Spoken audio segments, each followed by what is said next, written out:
चला तर विद्यार्थी मित्रांनो, आपण आजच्या व्हिडिओमध्ये लँग्वेज स्टडी मध्ये जो आपला ग्रामरचा टॉपिक आहे add a prefix or suffix हा टॉपिक त्या ठिकाणी पाहूया. Add a prefix or suffix to make a new words. हा जो दिलेला वर्ड आहे या गिवन वर्डला प्रिफिक्स किंवा सफिक्स वर्ड ऍड करून नवीन वर्ड त्या ठिकाणी आपल्याला तयार करायचा आहे.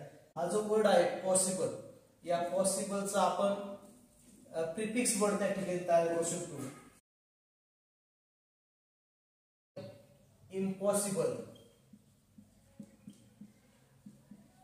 आय एम, लकी या वर्ड पासून आपण त्याला अनकनेक्ट करून अनलकी हा वर्ड त्या ठिकाणी आपण तयार केला.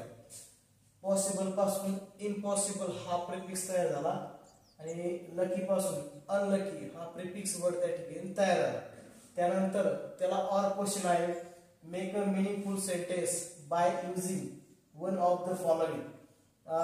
खाली जो वर्ड आपल्याला दिलेले आहेत दोन, त्या दोन वर्ड पैकी एक वर्ड पासून आपल्याला मीनिंगफुल सेंटेन्स, मीनिंगफुल म्हणजे अर्थपूर्ण वाक्य त्या ठिकाणी तयार करायचं आहे. आता पॉसिबल म्हणजे काय, शक्य, आणि लकी म्हणजे नशीबवान. पॉसिबल पासून आपण सेंटेन्स तयार करू शकतो. It is not possible. It is not possible, ते शक्य नाही. हे सेंटेन्स आपण तयार केलं. हा जो वर्ड आहे तो वर्ड आपण या सेंटेन्स मध्ये त्या ठिकाणी टाकला आणि त्यापासून इट इज नॉट पॉसिबल हे सेंटेन्स आपण तयार केलं. लकी या वर्ड पासून आपण सेंटेन्स तयार करू शकतो. He is lucky man. He is lucky man, lucky हा वर्ड या सेंटेन्स मध्ये त्या ठिकाणी आला.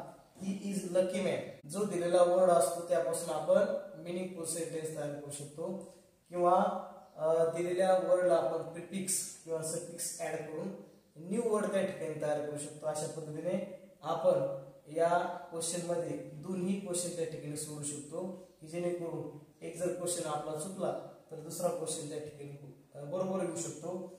दिलेल्या वर्ड पासून नवीन सेंटेन्स त्या ठिकाणी तयार करायचं, परंतु सेंटेन्स तयार करताना ते मिनिंगफुल असलं पाहिजे, ते अर्थपूर्ण असलं पाहिजे. अशा पद्धतीने आपण आजच्या व्हिडिओमध्ये प्रिफिक्स आणि मिनिंगफुल सेंटेन्स यावरती एक एक्झाम्पल त्या ठिकाणी पाहिले. आपण जर या चॅनलवरती नवीन असाल तर या चॅनलला सबस्क्राईब करा, येणारे नवीन व्हिडिओ पहा.